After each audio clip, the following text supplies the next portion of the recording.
ஆனந்தி, சென்னை உயர்நீதிமன்றத்தில் மொத்தமுள்ள 75 நீதிபதிகளில் 23 பணியிடங்கள் காலியாக இருப்பதை ஒட்டி இப்போது 19 நீதிபதிகளுக்கு ஒப்புதல் தெரிவித்து உச்சநீதிமன்றத்தின் கொலிஜியம் பரிந்துரை செய்திருக்கிறது.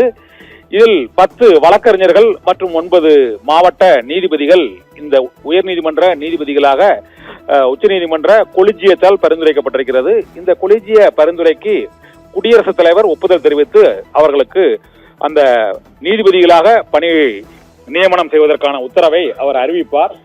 இப்போது மாவட்ட நீதிபதிகளாக இருக்கக்கூடிய முருகன் மற்றும் MD சுமதி, திருமகள் சந்திரசேகரன் மற்றும் தர்மலிங்கம் லிங்கேஸ்வரன், கார்த்திகேயன் பாலதண்டாயுதம் ஆகிய நீதிபதிகளும் வழக்கறிஞர்களாக பணியாற்றி வரும் நடராஜன் ரமேஷ் மற்றும் முத்துக்குமார், ராமகிருஷ்ணன் ராஜேஷ், சங்கர நாராயணன் ரவிக்குமார், நாகராஜன் திலீப்குமார் அண்ட் எல்லப்பன் மனோகரன் ஆகிய வழக்கறிஞர்களும் நீதிபதிகளாக பணியாற்ற உச்ச நீதிமன்ற கொலிஜியம் ஒப்புதல் தெரிவித்திருக்கிறது.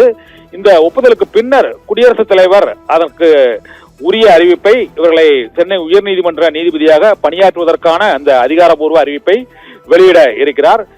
இவர்கள் தவிர வழக்கறிஞர்களாக இருக்கக்கூடிய கிருஷ்ணசாமி கோவிந்தராஜன், ரஜினி பத்தியில் மற்றும் அப்பாத்துரை கந்தவேல் மற்றும் ராமசாமி அனிதா ஆகிய வழக்கறிஞர்களும் நீதிபதிகளாக பணியாற்றி வரும் மாவட்ட நீதிபதிகளாக பணியாற்றி வரும் சண்முகம் கார்த்திகேயன், பாலுசாமி முருகேசன் மற்றும் குணசேகரன் ஆகிய 19 பேரும் 10 வழக்கறிஞர்கள் மற்றும் 9 மாவட்ட நீதிபதிகள் உயர்நீதிமன்ற நீதிபதிகளாக பணியாற்றுவதற்கு உச்ச நீதிமன்ற கொலிஜியம் பரிந்துரை செய்திருக்கிறது. இந்த 23 காலி பணியிடங்களில் காலியாக உள்ள நீதிபதிகள் இடங்களுக்கு 19 பேரை தேர்வு செய்து உச்சநீதிமன்ற கொலிஜியம் ஒப்புதல் தெரிவித்திருப்பதன் மூலமாக விரைவில் 19 புதிய நீதிபதிகள் உயர்நீதிமன்றத்தில் நீதிபதிகளாக பணியாற்ற இருக்கிறார்கள். ஆனந்தி.